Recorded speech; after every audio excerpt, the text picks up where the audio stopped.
लेकिन स्वाभाविक है जब बड़ी दुनिया की बड़ी-बड़ी पार्टियों में कुछ-कुछ छोटी-छोटी बातें हो जाती है तो हम लोग तो नई पार्टी हैं। 15 दिन 20 दिन पहले पार्टी का रजिस्ट्रेशन नंबर मिला है, छाप मिला है तो सब ठीक है, लेकिन कुछ-कुछ बातें छोटी-छोटी हो जाती है और हम लोग उनको मेहनत करके उन सारी चीज़ों को त्रुटियों को दूर कर लेंगे। अभी हाल ही में यदि हम बात करें कल परसों तो आपके एक साथी संगठन से बाहर चले गए। जी, उनका जहाँ भी जाएँ उनका अभिनंदन करते हैं। वो ये सदैव खुश रहें, मंगलमय उनका जीवन रहे, अपने जहाँ भी रहे उन्नति करें और संघर्ष थोड़ा करें, क्योंकि संघर्ष करेंगे तो शायद उन्हें इस प्रकार के निर्णय जब दूसरी पार्टी में जाएँगे तो शायद निर्णय वो ना लेंगे। तो वो संघर्ष करें, हमारी शुभकामनाएँ हैं और आगे बढ़ें, हम प्रार्थना करते हैं। जनाब आप पार्टी के केंद्रीय अध्यक्ष हैं, ये सवाल यह उठता है कि संजय मेहता आखिर पार्टी क्यों छोड़े? कई लोग ये सवाल कर रहे हैं। देखिए कोई विशेष बात नहीं है, वही बात है बरही बरकट्ठा और सदर हजारीबाग। तो उन तीनों सीट में एक को आप प्रीफर कीजिए और जाके जहाँ पर तैयार, चूँकि आप 10 साल से तैयारी तो कर ही रहे थे, क्योंकि आपने विधानसभा का चुनाव बरही से लड़ा ही था। तो फिर बोले माफ़ कीजिए, मांडू और रामगढ़ तो संभव नहीं लगता है। बस और विशेष कुछ बात नहीं। उसके बाद उन्होंने आवेदन भी नहीं किया था ना, जैसे कि हम लोग प्रोटोकॉल है कि जो आवेदन करेगा वही प्रत्याशी बनेगा। तो उन्होंने आवेदन भी नहीं किया था, जबकि देवेंद्र जी बीमार थे, उन्होंने अपने पार्टी के लड़कों को भेजकर अपना फॉर्म लिया, फिर साइन करके दोबारा उनको जमा करने के लिए भेजे रांची से। तो उन्होंने आवेदन भी नहीं किया था, तो उसके लिए भी मैंने मीडिया में कहा था कि भाई जिन्होंने आवेदन नहीं किया है वो उन सीटों पे लड़ेंगे जिन सीटों पे आवेदन नहीं मिला है, और यदि वो अपनी मनपसंद सीट से लड़ेंगे तो फिर जिन्होंने आवेदन किया है उनसे एनओसी लेना होगा। तो संजय जी ने आवेदन भी नहीं किया था, तो ज़्यादा कुछ विशेष नहीं है। वही था कि वो मांडू और रामगढ़ से लड़ना चाहते थे और सामाजिक और भौगोलिक समीकरण से वो सीट उनके लिए फिट था नहीं, तो इसलिए मैंने उनको बरही बरकट्ठा और सदर 3 सीटों को चुनने के लिए कहा था। चलिए जब मीडिया की माने तो कुछ चैनलों पर उन्होंने अपने कुछ शब्द जाहिर किए हुए हैं। देखिए वो अपमान का वोट स्पीकर रहने से अच्छा है कि उसे संगठन से मैं खुद अलग कर लूं। देखिए सबसे पहली बात है, कौन सा अपमान भाई? जिस पार्टी ने आपको 700 वोट से सीधा 1.5 लाख तक जंप कराया वो सम्मान नहीं था?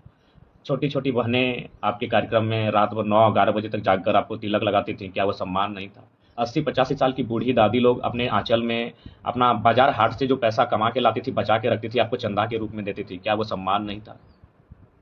आम आदमी पार्टी में आप थे, कितना सम्मान था आप बताइए? हमने तो आपको आपके लिए पलके बिछा दी, लोग दरी बिछाते हैं, हमने तो पलके बिछा दी। लोकसभा, पहला बात तो लोकसभा का चुनाव मेरा संगठन का कोई साथी नहीं चाहता था कि आदरणीय संजय जी लड़े, क्योंकि वो उन्होंने संगठन में नए नए आए थे। उनका कहना था अगर आपको कुशवाहा समाज से ही लड़ना तो रामगढ़ की भारती कुशवाहा को लड़ाइए, हजारीबाग के उदय मेहता जो जिला परिषद के चुनाव लड़ चुके हैं, जो छात्र नेता रहे हैं, उनको लड़ाइए। लेकिन मैंने कहा कि नहीं, ये पढ़े लिखे हैं, अच्छा बोलते हैं, इन्फ्लुएंट बात करते हैं तरक्की, तो मैंने अपनी जिद की थी। तो फिर पार्टी ने कहा चलिए पहला चुनाव है, लेकिन उसके लिए नहीं, क्या दिक्कत है? अब बड़ी बड़ी पार्टियों में चंपे जी चले गए, लोबिन जी चले गए, तो पार्टी मर थोड़ी गई है। मुझे मालूम है, मैंने अपने संघर्ष से खड़ा किया है। अभी मैं बेड पे हूँ और आपको इंटरव्यू दे रहा हूँ, विश्वास कीजिए। आज अभी मेरा 6 विधानसभा और 3 जिला में कार्यक्रम है। मैं केवल ब्रश भी करूंगा नहीं, कूला करके निकल जाऊंगा। मैंने गाड़ी में खाना भर दिया है, यानी मैं गाड़ी में बैठ के खाना खाऊंगा। देख सकते हैं मैं बेड पे हूँ, ये मेरा अभी मैं सो के नहीं था, तो लड़कों ने कहा कि नहीं ऐसा नहीं करना चाहते, देखिए हम सो जाते हैं। अभी भी मेरी आँख को देखिए, मैंने पानी भी नहीं लगाया है, क्योंकि मैं बिल्कुल बिल्कुल मैंने आपको लाइव से पहले कहा भी था आपके पानी मार नहीं, तो मैं बनावटी नहीं हूँ, जो हूँ सबके सामने हूँ, जनता जैसा सोचती है।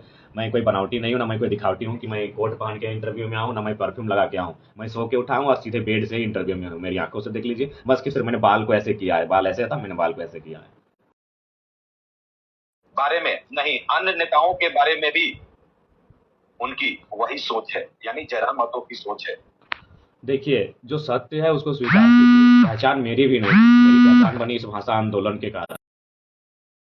फेडरल में वो भी हमने लोकसभा चुनाव लड़वाया और लाखों वोट, 80,000, 50,000, 1.25 लाख, 1.5 लाख वोट आया। तो ये तो सत्य है कि आपकी पहचान जेवीकेस में आने से बनी है, क्योंकि आप आम आदमी पार्टी में आप थे। उसके बाद हमको नहीं लगता है कि मैंने आपको बरही में भी पूरे लोग कोई जानते होंगे, लेकिन आज हम जेवीकेस में आने से आपको कम से कम तो उत्तरी छोटा नागपुर जानता है। ठीक है, संथाल परगना कोल्हान ना जाने, लेकिन उत्तरी छोटा नागपुर और पलामू परिमंडल तो आपको बहुत अच्छा से जानता है। तो ये तो सत्य है, इसमें कोई झूठ बात नहीं है। आपकी पहचान बनी है, हम लोग के साथ आने के कारण ही बनी है। पहले एक दौर था ना भैया कि हमको भी याद है कि कोई प्रखंड अध्यक्ष 20 गाड़ी लेके जाता था, जिला अध्यक्ष 50 गाड़ी भीड़ लेके जाता था, नेता बनता था। लेकिन ये पहला दौर है झारखंड में जब कोई भीड़ में आके नेता बन रहा है, और भीड़ जयराम महतो की मेहनत से आती है। किसी को पूछिए, इसमें जो सत्य है उसको स्वीकार कीजिए। कोई भी पूछे कि अपने साथ 10 गो लोग लेकर आए होंगे कभी भी किसी कार्यक्रम में, कोई भी हमारे पार्टी के बड़े नेता हो, वो अकेले आते हैं, उन्हें हम मंच देते हैं, उस मंच में वो अच्छी बातें रखते हैं, नेता बन जाते हैं। तो ये सत्य है, पहचान जेबीके से मिली है, इसे झुठलाया नहीं जा सकता है। सार्वजनिक मंचों पर भी अपमानित करते हैं नहीं, ये कहाँ बताइए, कब किसको अपमानित किया गया? हमने तो हमेशा सबका नाम गुणगान किया है, हमने हमेशा उनको जी और भैया कह के संबोधन किया है। हम क्यों किसी का अपमान करने लगे? अरे भाई आप लॉयर हैं, आप अच्छा लिखते हैं, अच्छा बोलते हैं, इसका मतलब ये थोड़ी है कि आप जो कहेंगे वो मैंने ब्रह्मास्त्र है, वो सत्य है। आपका सम्मान है, आप खुशहाल रहें, सदैव आप आबाद रहें, उन्नति के रास्ते पे चले। हमारी शुभकामनाएं आपके लिए।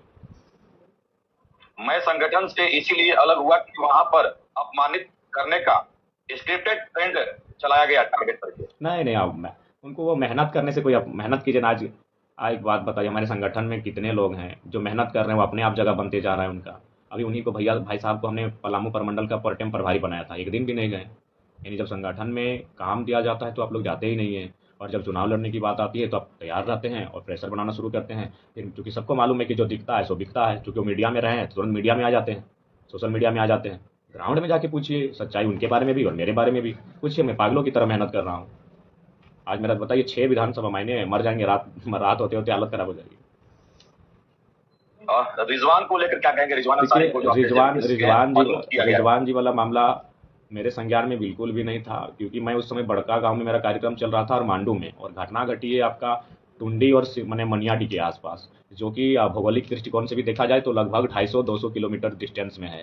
तो वैसे में प्रधान महासचिव को पार्टी में अध्यक्ष के बाद एक ओहदा है और शक्ति है, वो अपनी शक्ति से निर्णय ले सकते हैं। अतः उन पर फिर भी मैंने जांच कमेटी बैठाने को उनको कहा था, और वहाँ जांच कमेटी बैठी और उनकी जांच की रिपोर्ट आएगी, उसके बाद आगे निर्णय होगा। लेकिन उम्मीद करते हैं कि सब ठीक हो। उन्होंने कहा है कि पीछे से ट्रैक्टर वाले ने रात में मैं कहीं से वापस आ रहा था, ट्रैक्टर वाले ने पीछे से धक्का मारा। हालांकि मुझे वो भी पता नहीं था। हालांकि जब कुछ देर में जब आगे गया तो कुछ लोगों ने घेरा, जब मैंने देखा कि तो रिजवान जी हैं, तो ऐसे बातें साउंड के सामने आई कि आपके ड्राइवर ट्रैक्टर वाले से शायद कुछ पैसा मांग रहा था, जैसा कि वो बता रहे थे। लेकिन ऐसा कुछ मामला नहीं था, फिर भी मुझे किया गया। लेकिन जो भी है मैं इस पर पार्टी में लेवल बात नहीं, ठीक है, अगर मान के चलिए अगर ऐसा विषय नहीं है तो ठीक है, वो संगठन में बने रहेंगे। किंतु अगर भविष्य में किसी प्रकार का ऑडियो या वीडियो जो उनके वहाँ होने की या उस प्रकार कृत्य की अगर पुष्टि करेगा तो फिर उस समय उन पर एक्शन लिया जाएगा। लेकिन अभी अगर कोई एविडेंस नहीं मिलता है तो संगठन में बने रहेंगे। हालांकि विवाद हुआ ये सत्य है, लेकिन बालू को लेकर विवाद हुआ है, ये है कि नहीं, इस पर भी जांच चल रही है। मतलब जयराम तो किसी भी तरह से झुकने वाले नहीं है। नहीं दादा, हमें देखिए दादा, सबसे पहली बात है कि हम लोग भी उसी पॉलिटिक्स को लेकर आएंगे। ठीक है, जनता 2 दिन गाली देगी, लेकिन भविष्य में उनको भी मालूम चल जाएगी कि लड़का ठीक था। अगर हम भी ऐसा थोड़ी है, हमको खुद रांची में लगभग एक मतलब लिफाफे में नहीं करने से भी 2-2.5 kg का वजन था पैसों का, हमारे हाथ में सीधा दिया गया, हम तुरंत फेंक के दे दिए। तो ऐसा नहीं है, लोगों को मालूम हो चुका है कि ये लड़का राजनीति में आ रहा है, और लोगों भी पुराने नेताओं की तरह मेरा स्वागत कर रहे हैं, गाड़ी घोड़ा का ऑफर करने लगे हैं, पैसा थमाने लगे हैं। तो फिर क्या होगा झारखंड की राजनीति का? हम नए सोच के साथ आए हैं तो नया ही करेंगे। कितना सफल होंगे, कब होंगे, ये नियति जानती है, ये समय जानता है। लेकिन अगर हमारे भी संगठन रह के लोग अगर वही लेवी असूली ये सारी चीज़ करेंगे, उसके बाद दबाव बनाएंगे अपना भीड़ दिखा के, तो हम नहीं झुकेंगे। जो सही होगा साथ रहेंगे, जो गलत करेंगे दिक्कत होगा। तीरथनाथ आकाश को लेकर के लगातार बयानबाजी चल रहा है। देखिए खास करके आपको लेकर, देखिए मैं आपको स्पष्ट कहना चाहूँगा, कुछ लोगों को मतलब विशेष इसी बात के लिए मतलब पैकेज दिया गया है कि आप हमारी छवि को लेकर रोज धूमिल करते रहें। नहीं, ठीक है, सवाल बनता है। तो अगर मुझ पे एक सवाल बनता है तो कम से कम अगर आप मेरे लिए अगर लाइव आते हैं एक दिन, तो कम से कम आपको 2 दिन आजसू के लिए, 3 दिन बीजेपी के लिए और 4 दिन जेएमएम को लेकर लाइव आना चाहिए। अगर आप मोतीलाल महतो को लेकर लाइव आते हैं तो आपको कल्पना सोरेन और अनूप सिंह को भी लेकर लाइव आना चाहिए था। आपको ढुलू महतो और सुदेश महतो और चंद्रप्रकाश चौधरी और तमाम नेताओं को लेकर भी लाइव आना चाहिए था। लेकिन आप सिर्फ और सिर्फ झेराम से जुड़े लोगों को लेकर लाइव आते हैं। राजकुमार मंडल रहे, पूजा महतो रहे, मोतीलाल रहे, फरजान रहे। तो एक जो कम पढ़ा लिखा व्यक्ति भी है वो समझ सकता है कि उनका उद्देश्य क्या है, उनको क्या मतलब उनके और बाकी अगर कोई है पर्दे के पीछे तो उससे क्या बातचीत हुई है, ये किसी को कहने की आवश्यकता नहीं है। आप आते बिल्कुल मेरे खिलाफ बोले, अगर मैं गलत कर रहा हूँ तो बिल्कुल मेरे आलोचना करें, मेरी बुराइयों को, मेरी खामियों को गिनाएं। लेकिन सवाल ये है तो आप तो 7 दिन हम पे ही लेकर लाइव आते हैं, कभी मेरे मित्र मोतीलाल जी को लेकर, कभी मेरे मित्र फरजान जी को लेकर, कभी हमारी महिला साथी हमारी टीम की पूजा जी को लेकर, तो कभी अब राजकुमार जी को लेकर आने लगे हैं। आइए, उनका कहना है कि आंदोलन तो हमने खड़ा किया, लेकिन जयराम हम लोग को छोड़ करके गए और फिर अपना एक अलग तैयारी किए। अच्छा एक बात बताइए, ठीक है, तो आप में भी सामर्थ्य आप अलग खड़ा कर लीजिए। विषय यहाँ सामर्थ्य क्या है? विषय विश्वास का है, विश्वास भरोसे का है। बिल्कुल, आंदोलन की शुरुआत बोकारो से हुई थी। मेरी परीक्षा थी पीएचडी की, और अगर मेरी परीक्षा कैंसिल नहीं होती तो शायद मैं चेहरा भी नहीं बनता, क्योंकि जिस दिन मैं हाईलाइट हुआ था मेरी परीक्षा थी। लेकिन ठीक परीक्षा से कुछ दिन पहले पोस्टपोन हुआ परीक्षा। तो ये सही है, जो सही है मैंने स्वीकार किया है। आंदोलन में मेरी एंट्री 1 सप्ताह लेट से हुई थी। क्या संजय मेहता को जेबी केसेस यदि ऐसा कुछ होता है तो वापस देखिए, हम जेबी केसेस बहुत उदार हृदय का है। हम वो हैं जो 20 पीके भी लोगों को अमृत मिले ये अपेक्षा करते हैं, या उनके लिए प्रार्थना करते हैं। वो आएंगे, उनका दिल से स्वागत है। जो भी, चूंकि हम लोग विजन लेके चले हैं। हमें केवल 2024 का चुनाव नहीं लड़ना है, 29 भी लड़ना है, 34 भी लड़ना है, 39 भी लड़ना है और 44 भी लड़ना है। अगर वो आएंगे तो स्वागत है, लेकिन फिर वही कहेंगे, वो जहाँ से चुनाव लड़ेंगे वहाँ जिन्होंने फॉर्म भरा है उनसे एनओसी लेना होगा, या फिर उनको उधर जहाँ से आवेदन नहीं किया गया है चुनाव वहाँ से लड़ेंगे। और अगर आपको चुनाव अगर लड़ना है तो एनओसी लेना ही पड़ेगा, क्योंकि आवेदन दिया जा चुका है और आपने आवेदन दिया नहीं है। चलिए, आगे की तैयारी आपकी यदि हम बात करें तो कल कुछ कड़म पद पे महिलाओं को शायद तोहफा देने की भी तैयारी है जयराम महतो का। मेरा नहीं, हमारा तो कोई, हम लोग तोहफा मतलब हमारा तो ऐसा कोई नहीं है, लेकिन हाँ अगर संगठन के साथी अगर कहीं से कुछ सहयोग करेंगे, क्योंकि ऐसा नहीं, हमारे संगठन में बहुत सारे इंजीनियर डॉक्टर्स जुड़े हैं, अगर उनके माध्यम से कोई उपहार दिया जाएगा बहन लोग को तो ये कोई आपत्तिजनक नहीं है, ये स्वागत योग्य है, लेकिन मेरी जानकारी में नहीं है। तो आगे की रणनीति अब क्या है? देखिए, अब चुनाव अब लगभग अब देखिए आगे बिल्कुल बजने वाला है आगे की लगभग, और ये रणनीति आगे की तरह से रणनीति सरगर्मी है, जी जी, आप देख रहे हैं। मैं भी चीज़ों को समझ रहा हूँ कि सबसे ज़्यादा प्रेशर जयराम महतो पर ही रहेगा। एक नया लड़का जो राजनीति में अभी पाँव पसार रहा है, ठीक से चलने नहीं सीखा है, और आज तमाम राज्य के तमाम लोगों की जुबान पर बस जयराम महतो है। ना उनको बीजेपी की चिंता है, ना जेएमएम की चिंता है, ना आजसू की चिंता है, और ना ही अन्य किसी विषय की चिंता है। तो इसलिए बहुत सारे प्रेशर आएंगे और उन प्रेशर का मुझे सामना करना होगा, उसके लिए मुझे फिट रहना होगा, मैं उसके लिए तैयार हूँ। जयराम महतो क्लियर कर पाए कि कहाँ से चुनाव लड़ने जा रहे हैं? देखिए आज बस एक आध दिन में क्लियर हो जाएगा। लगभग ही आप घोषणा कब करने जा रहे हैं? हमें लगता है कि ये 4 दिन में 5 दिन में कम से कम अच्छी खासी सीटें।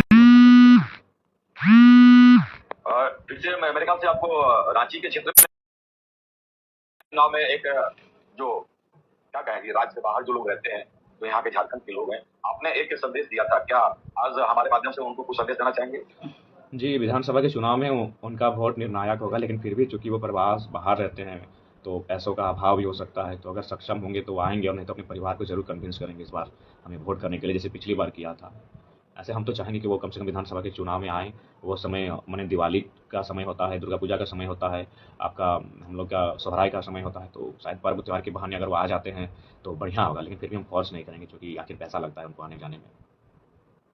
तो सवाल आपसे और लेंगे, ये तो हो गया मुद्दा आपका, लेकिन यदि हम बात करें और साथ में यदि हम बात करें इस मैया योजना पे भी आप क्या अपना विचार रखेंगे?